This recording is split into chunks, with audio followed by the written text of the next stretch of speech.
Assalamu alaikum. Welcome to the Muslim Philanthropy Podcast from American Muslim Community Foundation. My name is Muhi Khwaja. Today we have on Kassim Busuri from the Minnesota Dawah in Minnesota. He is the executive director. Welcome to the show, Kassim. Thank you very much, brother. It's great to be on your show and to talk about our experience here in Minnesota. Yeah, of course. Glad to have you on.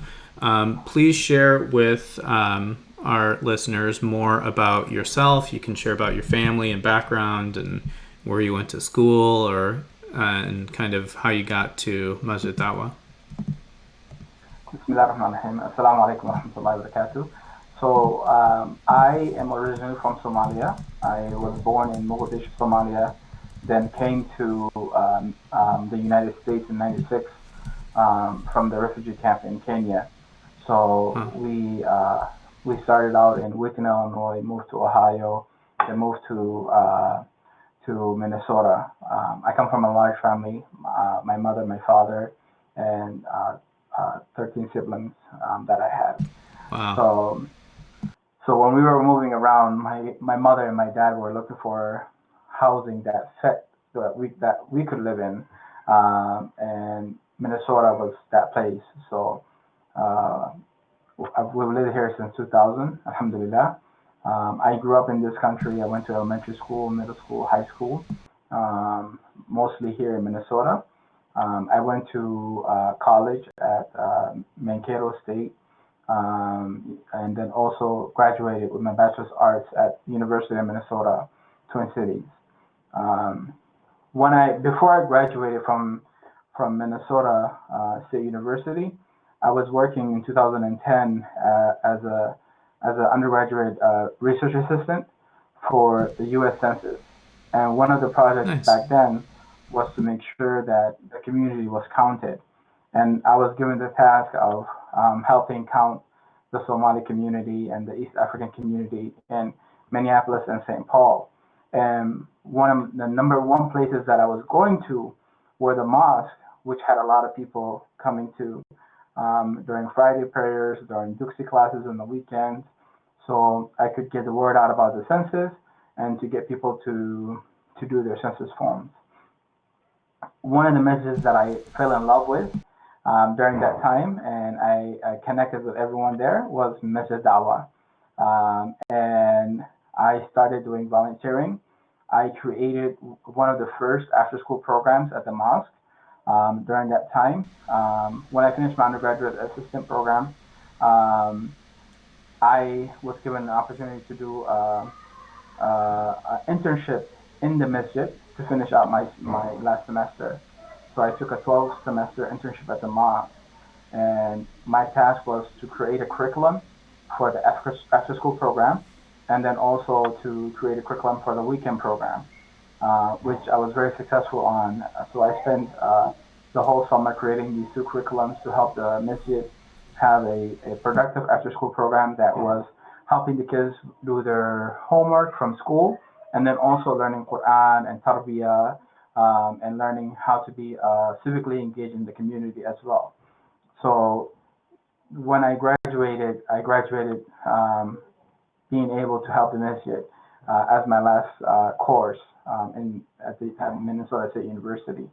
I got an A thanks to the Imam. He said I did a great job for that last semester. And ever since then, I've been with the mosque as I started as a youth coordinator. Then I did the curriculums and ended up becoming a executive director. I would say about 5 years ago. In 2015, when the Nice. executive director had to leave, so I was put in that position of the executive director. Alhamdulillah, the mosque itself has been in St. Paul, which is the capital city of Minnesota, since 2007. The mosque was one of the first mosques bought by the Muslim community in St. Paul, and we're still in the final stage of paying it off. But we were able to buy the mosque in a halal mortgage on a contract for deed to pay it off within 15 years, and we're at the final stretch right now, alhamdulillah. Um, um, so I think you asked me a question um, about the pandemic and what has the masjid been doing since then as well.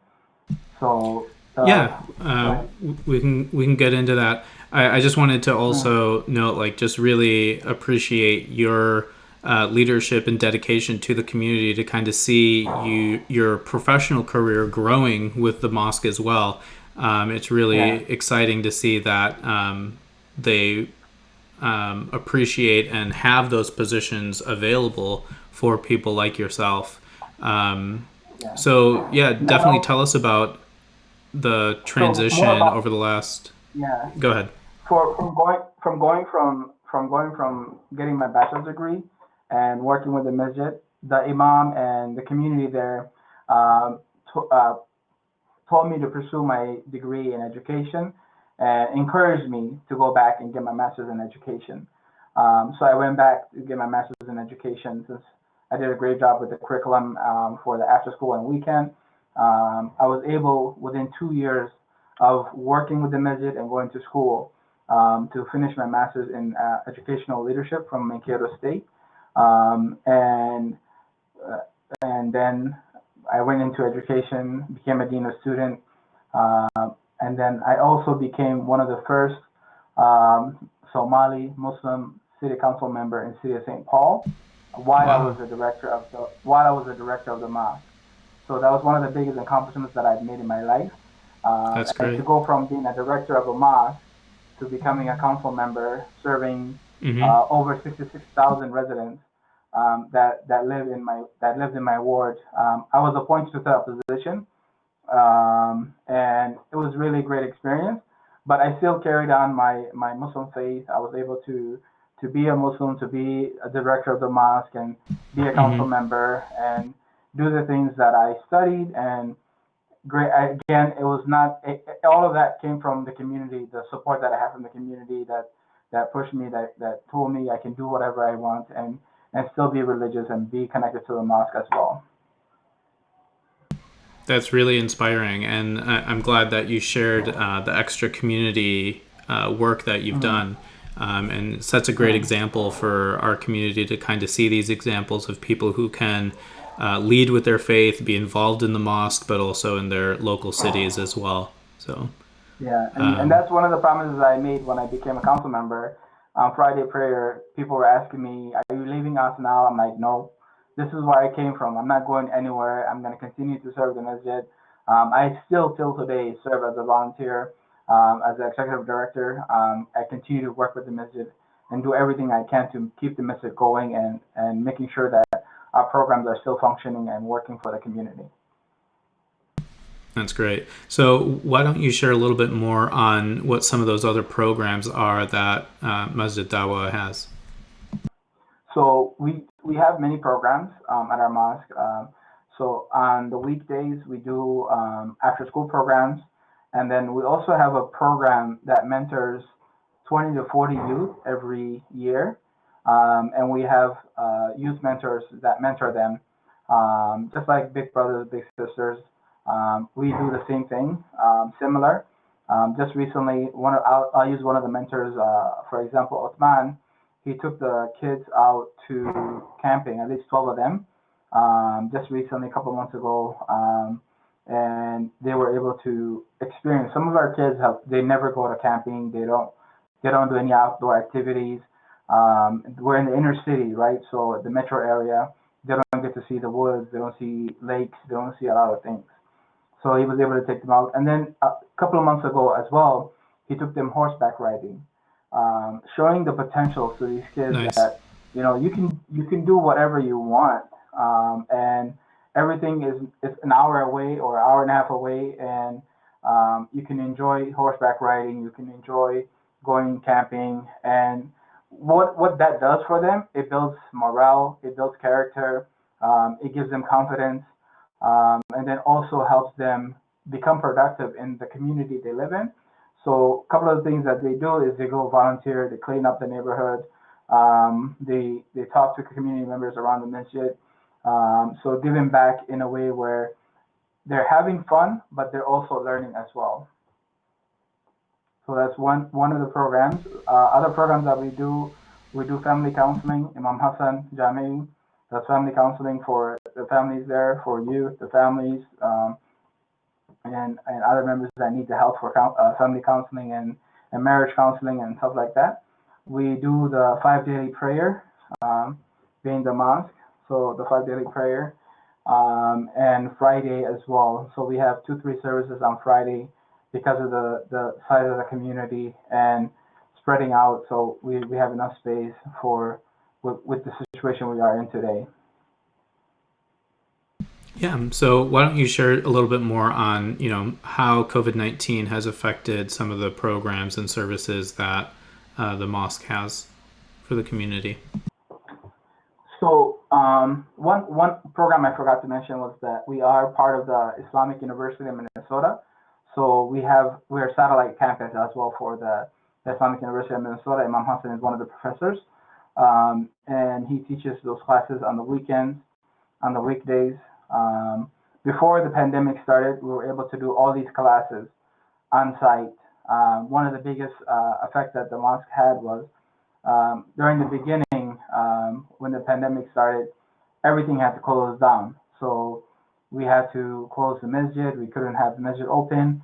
And our biggest revenue running a masjid for the last 10 years is through donations from the Ahlul Khair, the people that help the masjid. Of So course. that was our only way of sustaining the masjid at that time. Um, the reality hit when we had to close the door. And that's when your organization came in and helped us out, and other organizations stepped up to make sure that we were able to continue to function as a masjid, and not have to worry about closing the door for good, right? So the grant that we received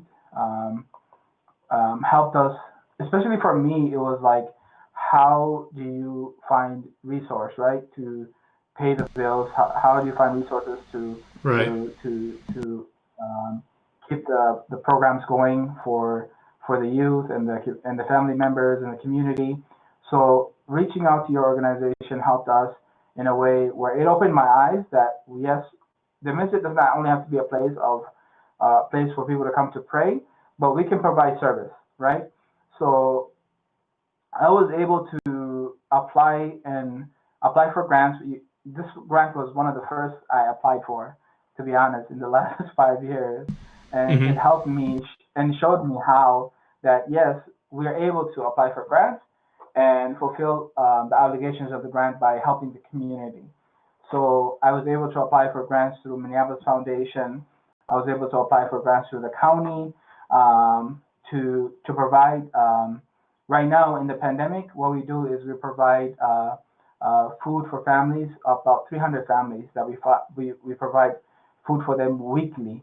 So we give Wow. them their ration of dry foods every week for them to take home. And all of this was possible through grant money that we were able to get, and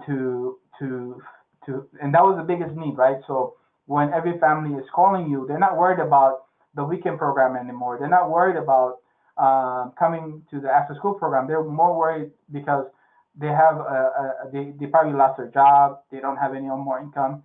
They're hungry. They need food. So the biggest worry now is to make sure that our community was fed and they had food, on the table.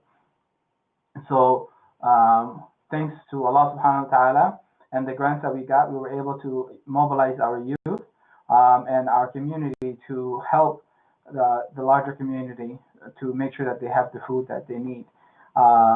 So every time a grant ends, I'm able to find another grant that can continue and sustain the programs that we started after the pandemic started. I'm happy to hear that the support was put to good use and was able to help hundreds of families every Yeah, week, and it's really phenomenal yeah, to see the doors that have opened, and I'm glad that you're continuing to apply to more opportunities as well. yeah. And one of the advice you gave us was to use it as matching grants. Right. And that's one of the first things we did. We went to our community and said, well, we're getting a match, so if you match it, we can have extra money to do the work that we're doing. So we had a lot of community members match some of their donation to towards the masjid itself. That's great. And Yes, now we're entering into another month of Ramadan. So hopefully, there's more plans and strategy around being able to sustain the work of your mosque and how you plan to engage your donors and update them on all the great work that you've been able to do over the last year. yeah. So again, American Muslim Community Foundation helped us with getting that establishment right. So having a plan right was the biggest thing. And once we saw that when the pandemic hit, we're like, okay, you hit the wall. There's no more income coming in from the donations. You have to find a way to keep the masjid going. So with the grants, we were able to do the programming, keep our staff that we had at the mosque to continue having them working, and also be able to pay the bills. And we started a campaign since we don't have too much left in our mortgage to pay the mortgage off before the end of Ramadan, before the start of Ramadan is what we want to do. So we had 130,000 left, 150,000 left in November. Now we have 130 left. So we're asking community members to say, hey, we're almost done paying off the masjid. Let's pay it off, and we can focus on doing pure community service and not worry about a mortgage that we have to pay every month, and the masjid becomes Right. free. Um, so that was our biggest expense of running the masjid was paying that mortgage, and if we can pay that off, we will be in a better, we'll be ahead of our financial goals and be able to sustain the masjid itself. That's great and really inspiring. I'm sure there's so many other mosques across the country that are in the same situation, and it's great to see that Yes, the plan that you have put in place has been helpful to get towards that goal. yes, yes. Alhamdulillah.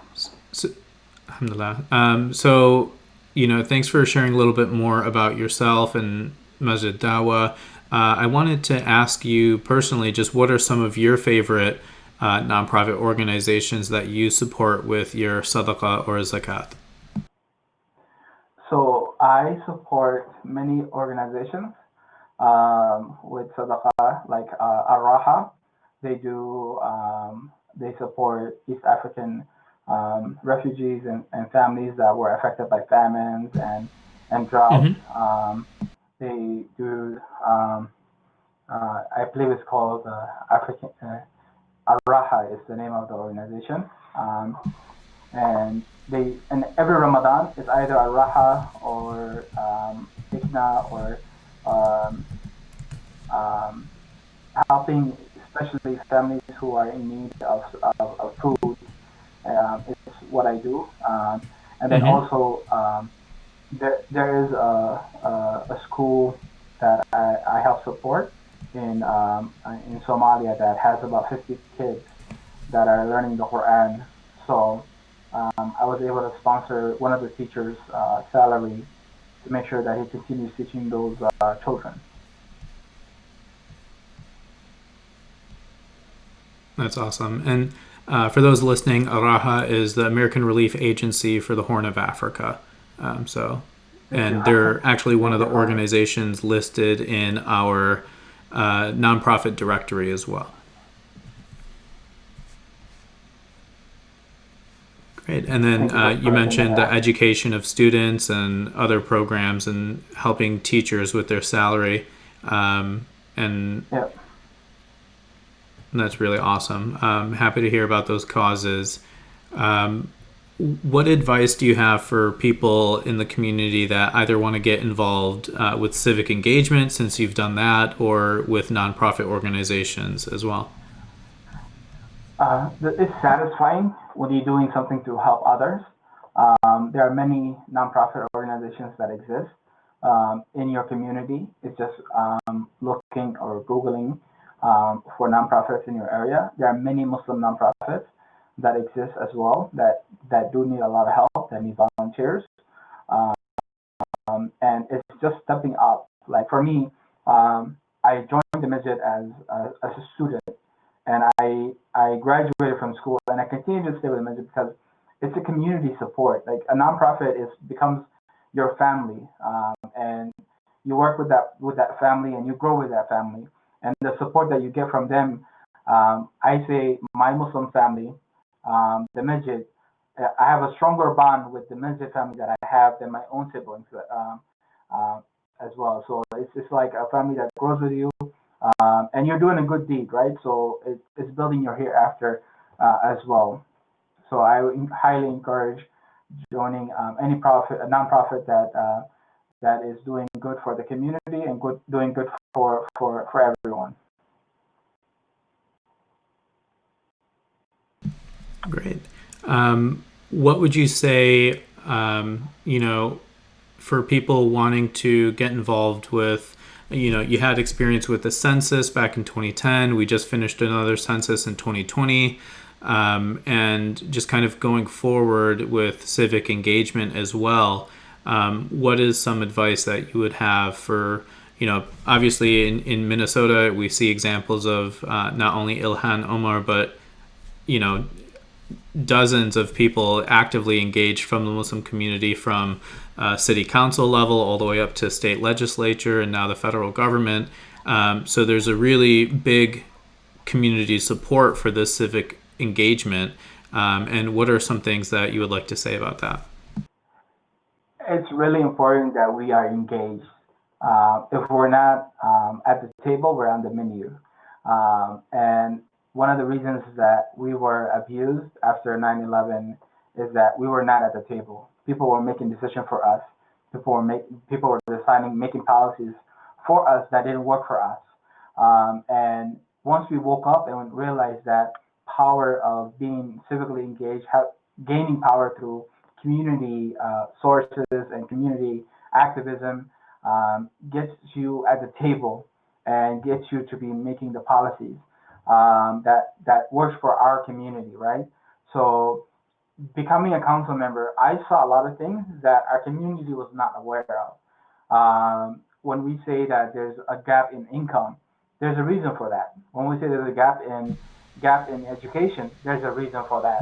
All these Right. things are we have all these gaps because we're not there at the table, and we have to make sure that we're at the table to close the gap in education, to close the gap in wealth, and we can make those policies by interacting. So one of the things that the city does in the city level, and I can talk about this, is because the city can give an entrepreneur grants and loans, but they have interest on it, right? So as a Muslim, I won't go and take an Mm-hmm. interest loan. But as a council member, I was able to say, no, we're not going to charge interest on these grants and loans, and I can change the policy as a council member because I can say Nice. this is creating a gap between the haves and the have-nots. Our community and the other community cannot be at equal playing level for becoming entrepreneurs because this person can get $150,000 grant and a loan that he doesn't have to pay back, but there's interest in it. But as a Muslim person, that's going to stop you right away as long as there's an interest on it. So Right. engaging in a way where we can make a positive change, we can make a positive change to make sure that we are making the policy that works for all of us. Yeah, and then even to your point, like, these local decisions at the local level or at the state level being trickled down at the local level, oftentimes wherever these gaps occur, you see the nonprofit sector also contributing to fill those gaps, right? So whether Right, it's with right. education or with basic needs or any type of Mhm. social services where the government is not able to provide equity, the hope is that these nonprofit organizations and the contributions of people's generosity through philanthropy, charitable giving, zakat, and sadaqah will help fulfill those gaps as well. You're right. And as a masjid, one of the reasons why I started the after school program is because of the achievement gap.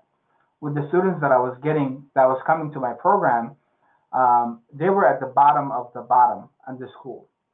Within 6 months of being in my program and being in the program of the masjid, they would go above average in their grades. 6 months, because we were That's focusing awesome. on making sure they get their homework done, and we were focusing on where they lacked. Was it reading? Was it math? Was it science? And then pair them up with someone who is a specialist in that. We had engineers, we had mathematicians, we had accountants who would come and volunteer and work with these kids. So if there were gaps somewhere, they were having a mentor that was helping them close that gap. That's huge. The education department cannot do that. They cannot pair one on one with these kids. It would cost too much. So the 40, 80 kids that we had you would see really big achievements within a short time, 3 to 6 months. Yeah, Yeah, and then even from that significant achievement, the education that these kids receive will hopefully help them go on to get better careers, go on to get better jobs, attend a better university if they want to, or find some apprenticeship or internship, just like you had, to kind of get them placed into their career path. And hopefully that mentorship continues beyond this after school program throughout their life, it because definitely. I know mentorship Yeah, for me has been one of those key things where if I see somebody who's done something and I know that they've achieved it, that I can achieve it too. And it's critical to have those people in your life that look like you, that have had success, so that you can replicate it as well. definitely, definitely. Great. Well, Kasim, is there anything else that you'd like to share? No, I think we covered a lot today. Yeah, definitely. Well, again, thank you so much for being on the show, for all the great work that you do at the Minnesota Dawah Institute, at Masjid Dawah, and in your local community. Thank you for serving the community and being a model for everyone as well. And we also want to thank the American Muslim Community Foundation for all the help that they're doing for everyone, the mosques, the imams, and everyone else that they're helping. And we are very appreciative of the help that we got when we needed it badly. And Alhamdulillah, we were able to grow with that. So again, thank you for all the nonprofit Alhamdulillah. organizations that you support and help. Happy to do it, and more people can find out about Minnesota Dawah Institute at mndawah.net. That's mndawah.net. And thank you again. Thank you.